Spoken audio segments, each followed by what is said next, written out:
Hi friends, welcome to my channel. ಎಲ್ಲರೂ ಹೇಗಿದ್ದೀರಾ? ಚೆನ್ನಾಗಿದ್ದೀರಾ ಅಂತ ಅಂದ್ಕೊಳ್ತೀನಿ. ಹಾಗೆ ನನ್ನ ಚಾನಲನ್ನು ಯಾರಾದರೂ ಮೊದಲಿಗೆ ನೋಡ್ತಾ ಇದ್ದರೆ ಪ್ಲೀಸ್ ಸಬ್ಸ್ಕ್ರೈಬ್ ಮಾಡ್ಕೊಂಡು ನೋಡಿ, ಹಾಗೆ ಬೆಲ್ಲೈಕನ್ನು ಪ್ರೆಸ್ ಮಾಡಿ. ನಾನು ಹಾಕುವ ಎಲ್ಲ ವಿಡಿಯೋದ ನೋಟಿಫಿಕೇಶನ್ ನಿಮಗೆ ಬರುತ್ತೆ. ನಾನು ಇವತ್ತು ಹಲಸಿನ ಹಣ್ಣಿನ ದೋಸೆ ಮಾಡುವ ಅಂತ ಮಾಡ್ತಾ ಇದ್ದೀನಿ. ಹಲಸಿನ ಹಣ್ಣಿನ ದೋಸೆ ನಾನು ಹೇಗೆ ಮಾಡ್ತೇನೆ ಅಂತ ನಿಮಗೆ ನೋಡ್ಕೊಂಬರೋಣ ಬನ್ನಿ. ಇವಾಗ ಮೊದಲಿಗೆ ಹಲಸಿನ ಹಣ್ಣಿನ ದೋಸೆ ರೆಡಿ ಮಾಡುವ. ನಾನಿಲ್ಲಿ ಹಲಸಿನ ಹಣ್ಣಿನ ದೋಸೆ ಮಾಡಲಿಕ್ಕೆ ಹಲಸಿನ ಹಣ್ಣನ್ನು ಕೊಯ್ದುಬಿಟ್ಟು ಅದರಲ್ಲಿರೋ ಸೊಳೆಯನ್ನು ಬಿಡಿಸಿ ಇಟ್ಕೊಂಡಿದ್ದೇನೆ. ಇಷ್ಟೊಂದು ಸೊಳೆಯನ್ನು ತಗೊಂಡಿದ್ದೇನೆ ನಾನಿಲ್ಲಿ. ಇದಕ್ಕೆ ನಾನು ನಿನ್ನೆ ನೈಟ್ 2 ಲೋಟದಷ್ಟು ಅಕ್ಕಿಯನ್ನು ನೆನೆ ಹಾಕಿ ಇಟ್ಕೊಂಡಿದ್ದೇನೆ. ನಾನೀಗ ಬೆಳಗಿನ ಟಿಫನ್ಗೆ ಮಾಡ್ತಾ ಇರೋದು ಇದು. ಹಾಗಾಗಿ ನೈಟೇ ನಾನು ಅಕ್ಕಿಯನ್ನು ನೆನೆ ಹಾಕಿ ಇಟ್ಟಿದ್ದೇನೆ. ಅಕ್ಕಿ ಚೆನ್ನಾಗಿ ನೆನೆದರೆ ಕಡುಬಿರಲಿ ದೋಸೆ ಇರಲಿ ತುಂಬ ಚೆನ್ನಾಗಿ ಬರುತ್ತೆ. ಹಾಗಾಗಿ ನಾನು ನೈಟ್ ನೆನೆ ಹಾಕಿ ಇಟ್ಕೊಂಡಿದ್ದೇನೆ.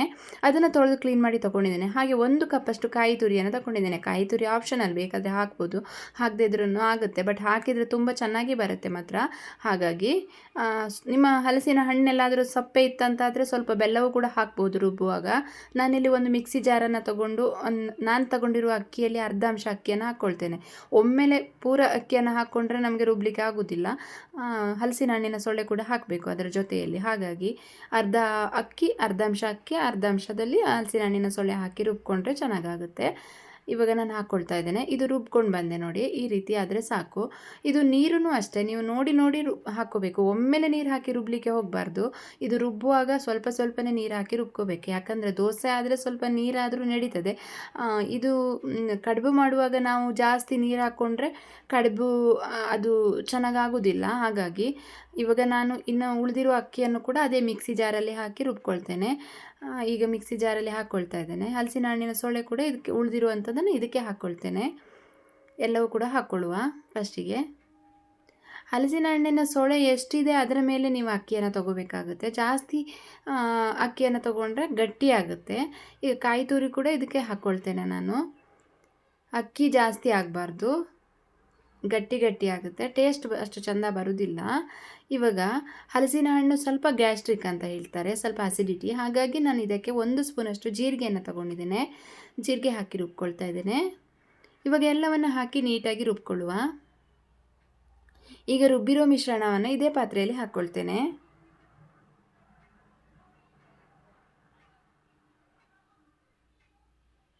ಇವಾಗ ನಮ್ಮ ದೋಸೆ ಬ್ಯಾಟರ್ ರೆಡಿಯಾಗಿದೆ. ನಾನು ಮಿಕ್ಸಿ ಜಾರಲ್ಲಿ ಸ್ವಲ್ಪ ತೊಳೆದು ನೀರು ಕೂಡ ಹಾಕ್ಕೊಂಡಿದ್ದೇನೆ. ಇವಾಗ ನೀರು ನೋಡಿ ಹಾಕ್ಕೊಳ್ಳುವ. ನಾವು ಎಷ್ಟು ಬೇಕು, ನಮ್ಮ ದೋಸೆ ಬೇಡ್ರಿಗೆ ಎಷ್ಟು ಬೇಕು ಅಷ್ಟು ನೀರನ್ನು ನಾವು ಸೇರಿಸ್ಕೊಳ್ಳುವ. ರುಚಿಗೆ ತಕ್ಕಷ್ಟು ಉಪ್ಪನ್ನು ಹಾಕ್ಕೊಂಡಿದ್ದೆ ನಾನು, ಸ್ಕಿಪ್ ಆಗಿದೆ ಅದು ವಿಡಿಯೋ. ನಾನೀಗ ದೋಸೆ ಹಾಕ್ತಾ ಇದ್ದೇನೆ. ಈ ಹದದಲ್ಲಿ ಇದ್ದರೆ ಸಾಕು ಹಿಟ್ಟು.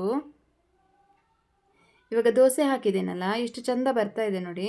ಇದರ ಮೇಲ್ಗಡೆ ನಾನಿಲ್ಲಿ 1 ಸ್ಪೂನಷ್ಟು ತುಪ್ಪವನ್ನು ಹಾಕ್ಕೊಳ್ತಿದ್ದೇನೆ. ತುಪ್ಪ ಕೂಡ ಆಪ್ಷನಲ್, ನಿಮಗೆ ಬೇಕಾದರೆ ಹಾಕ್ಕೋಬಹುದು, ಹಾಕಿಲ್ಲ ಅಂದ್ರೂ ಪರವಾಗಿಲ್ಲ. ಇವಾಗ ಇದನ್ನು ಚೆನ್ನಾಗಿ ನಾವು ಬಾಯ್ಲ್ ಆಗಲಿಕ್ಕೆ ಬಿಡುವ, ದೋಸೆ ಕಾಯಲಿಕ್ಕೆ ಬಿಡುವ. ಈಗ ದೋಸೆಯನ್ನು ಉಲ್ಟಾ ಹಾಕುವ. ನೋಡಿ ಎಷ್ಟು ಕಲರ್ಫುಲ್ಲಾಗಿ ಬಂತಲ್ವಾ ಹಲಸಿನ ಹಣ್ಣಿನ ದೋಸೆ, ಸೂಪರಾಗಿ ಬಂತು. 2 ಸೈಡ್ ಕೂಡ ನಾವು ಇದೇ ರೀತಿ ಕಾಯಿಸ್ಕೊಂಡ್ರೆ ತುಂಬ ಚೆನ್ನಾಗಿರುತ್ತೆ. ಇವಾಗ ಸಾಕು, ಇದನ್ನು ತೆಗೆಯುವ. ಒಂದು ತಟ್ಟೆಯಲ್ಲಿ ಹಾಕ್ಕೊಳ್ಳುವ.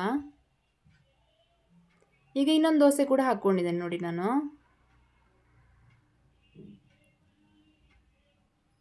ಇವಾಗ ಇದನ್ನು ಉಲ್ಟಾ ಹಾಕೋಣ. ಹೀಗೆ ನಾನು ಎಲ್ಲ ದೋಸೆಯನ್ನು ಹಾಕ್ಕೊಳ್ತೇನೆ. ಇವಾಗ ಒಂದು ತಟ್ಟೆಯಲ್ಲಿ ಸರ್ವ್ ಮಾಡುವ. ನೋಡಿ, ನಮ್ಮ ಹಲಸಿನ ಹಣ್ಣಿನ ದೋಸೆ ಕಾಯಿ ಚಟ್ನಿ ಜೊತೆ ರೆಡಿ ಆಯಿತು.